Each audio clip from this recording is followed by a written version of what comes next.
आवश्यकों में प्रतिक्रमण अत्यंत अनिवार्य आवश्यक कर्तव्य है। तो प्रतिक्रमण किसको कहते हैं? जिसमें गलती होगी क्षमा मांगना चाहिए। श्रवण और श्रावक दोनों को अपने कृत कार्य अनुमोदना से किए गए पाप कर्मों का प्रतिक्रमण कर लेना चाहिए। यानी मात्र प्रतिक्रमण करना मुनिराजों का काम है, ऐसा भाव नहीं आना चाहिए। श्रावक के लिए भी तो आपसे गलती नहीं हो रही, महाराज जी से गलती होती है।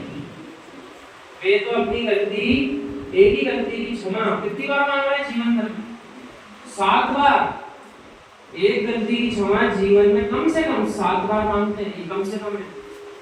इससे अधिक बार जितनी बार मांग ले उनकी इच्छा है। लेकिन श्रावक कैसा है? कितनी गलतियां हो गई, उसकी कभी भाव ही नहीं आए कि हमें इसकी क्षमा भी मांगना चाहिए।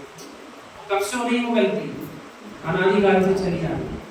इसलिए अभी तो अपन के ये प्रसंग आज आया, बड़ा महत्वपूर्ण विषय है कि कम से कम आदि वाली जिसके समझ में आ गई हो, अभी तक क्षमा नहीं मांगी हो, अनादिकाल से जितनी गलती करी हो, वैसे तो रोज क्षमा मांगना चाहिए, पर कम से कम आज अभी का भी मांग लो, क्या पता आगे कल मिलेगी। अनादिकाल से आज तक कृत कार्य अनुमोदना से हमसे जितने दोष हुए हो, जितने जीवों की विराधना की हो, वो हमारे सारे दोष क्षम्य हों। तस्य मिच्छामि दुक्कड़म। ऐसा जैन भगवान को स्मरण करके माफी मांग। ऐसा हर दिन करना चाहिए, कम से कम एक बार तो कर ही देना चाहिए। हाँ, एक बार तो माफी मांग ही लेना चाहिए। ज्यादा बार मांगो तो अच्छी बात है। जिस प्रकार गृहस्थ अपने घर के कचरे की सफाई समय समय पर करता है, तो ज्ञानी तो सब होते हैं। आचार्य श्री यही कहते हैं, कोई ये मत कहना कि आप ज्ञानी हैं। घर के सारे कार्य समझ में आते हैं कि नहीं, कब क्या क्या करना। व्यापार में सब समझ में आता है कि नहीं, सर्विस करने जाता तो सब समझ में आता है कि नहीं, क्या करेंगे तो रहेंगे अंदर, क्या नहीं करेंगे तो बाहर हो जाएंगे, सब समझ में आता है। लेकिन धर्म के मामले में सब पीछे जाते हैं, धर्म पीछे रहते हैं, कुछ समझ में नहीं आता। ऐसा जबरदस्ती अपनी आत्मा के साथ छलनी करना चाहिए।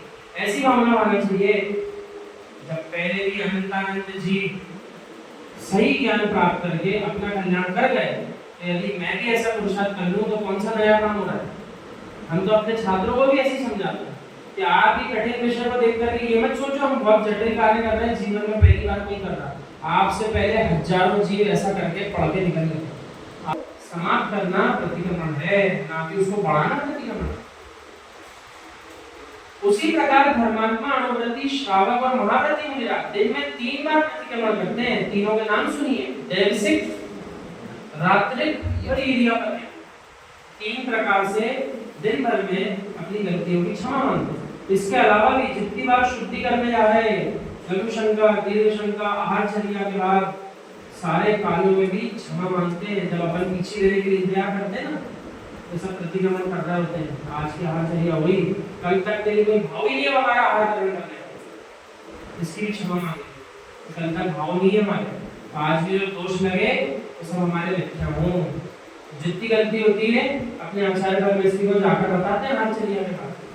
सुबह भी काल में बताते हैं, जैसे प्रतिक्रमण में ऐसी ऐसी गलती हुई है, आचार्य श्री सजा सुना देते हैं। सजा का पालन कर लिया तो हो गए प्रतिक्रमण, आज की गलती समान।